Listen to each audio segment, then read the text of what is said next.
अर्धा तास. अगं आई, हे बघ काय झालंय, काय झालंय आणि काय अर्धा तास? अर्ध्या तासात माझा केदू येतोय. तो येईल तेव्हा येईल. अर्धा तास तू या आरशासमोर उभी आहेस काव्या. का इथेच लग्न करणार आहेस का त्या केदारशी? आई, ती तारिणीमध्ये आली नसती ना तर मी इथेच लग्न केलं असतं केदारशी. त्या तारिणीला बाजूला करायलाच तर मी इतकी रेडी होते.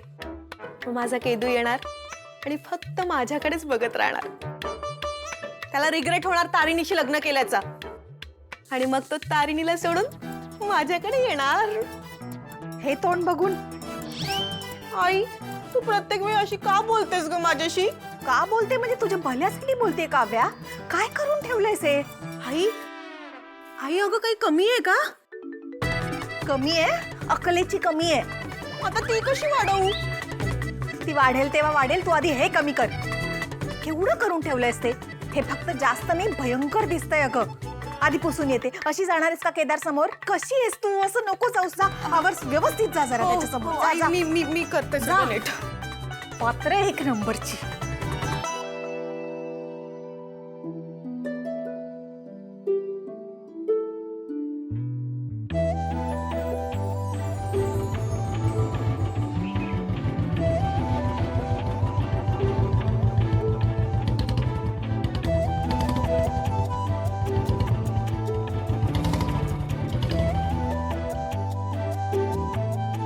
कुठे आहात तुम्ही? आले ते. लवकर लवकर लवकर. अगं हो, औक्षणाची तयारी कर. औक्षण आई. आलात का? या या या या या.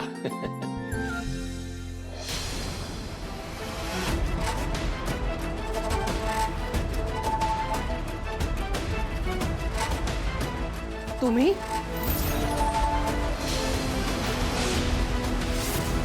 अगं औक्षण कर.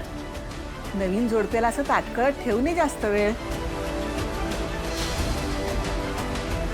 अगं असं काय करतेस? कर ना औक्षण.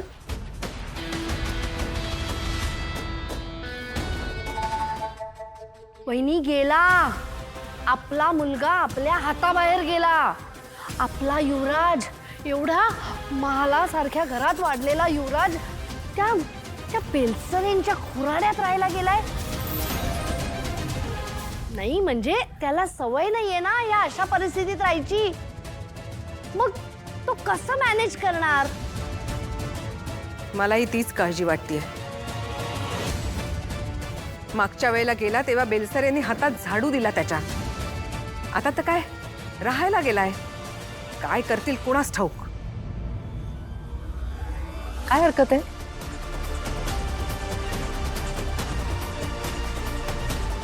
युवराज त्यांच्या घरी राहायला गेला तर काय हरकत आहे पद्मिनी काकू? आई म्हणून तुमची काळजी कळते मला. पण आता बेलसरे फॅमिली फक्त युवराजचं सासर उरलेलं नाहीये. They are part of our family ना. आणि समजा त्यांनी युवराजला काही काम सांगितलं तर काय प्रॉब्लेम आहे? I don't think there is any problem. अगं नाही म्हणजे त्याला सवय नाहीये ना त्या तशा परिस्थितीत राहायची. मग कसा मॅनेज करणार ना तो? मुली आपलं घर सोडून सासरी जातात. तिकडल्या घराशी तिकडल्या माणसांशी ऍडजस्ट करतात ना. मग एखाद दिवस मुलांनी ऍडजस्ट केलं तर काय हरकत आहे? निशिताने सुद्धा आपल्या घराशी घरातल्या माणसांशी त्यांच्या सवयींशी ऍडजस्ट करायचा प्रयत्न केलाय आणि अजूनही करते. मग तोच प्रयत्न युवराजने केला तर काय हरकत आहे? चेतना काकी, मॅक, दया काका यांनी सुद्धा तुमच्या माहेरची जबाबदारी प्रेमाने स्वीकारली आहे ना. हो. मग युवराज का नाही स्वीकारू शकत? बेलसरांना त्यांचं प्रेम त्यांचा रिस्पेक्ट देणं ही आपली जबाबदारी आहे आणि मला असं वाटतं आपण ती पार पाडायलाच हवं. प्रेम आणि रिस्पेक्ट. अगं ती माणसं आपल्या बरोबरीची नाही आहेत कौशिकी. त्यांच्या घरातल्या अडचणी आणि आपल्या घरातल्या सुखसोयी यांची तुलनाच होऊ शकत नाही. नाही, बरोबर बोलताय तुम्ही. मला मान्य आहे त्यांची आपल्याशी तुलना होऊ शकत नाही. पण ती माणसं प्रेमळ आहेत आणि हे तुम्हालाही माहिती आहे पद्मिनी काकू. युवराजला जावई म्हणून त्याचा मान देणं, प्रेम देणं यात ते कुठेही कमी पडणार नाहीयेत याची मला 100% खात्री आहे.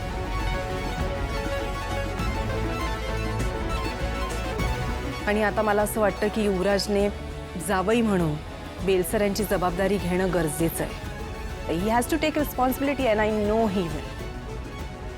I know it. अजिबात काळजी करू नका. I know he is going to be absolutely fine. आलेच मी.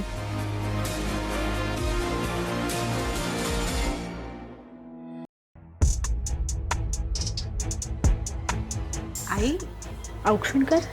तू गप ग. निशी आणि युवराजराव कुठे? ते येतच असतील.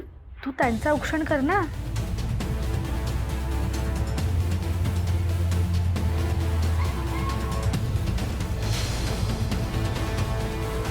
आत्ता आलं नवीन जोडपं.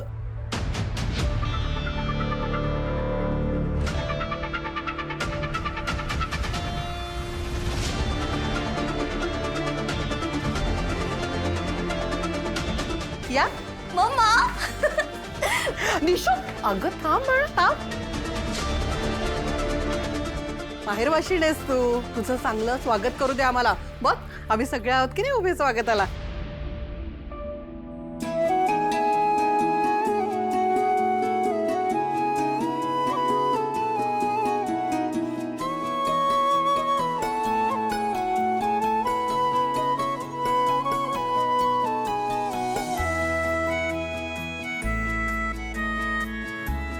छान दिसतोय सोडा.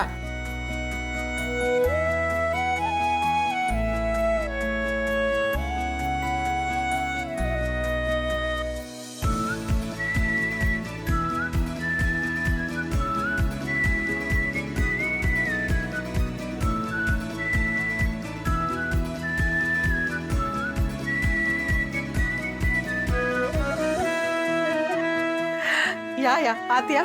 या ये. या.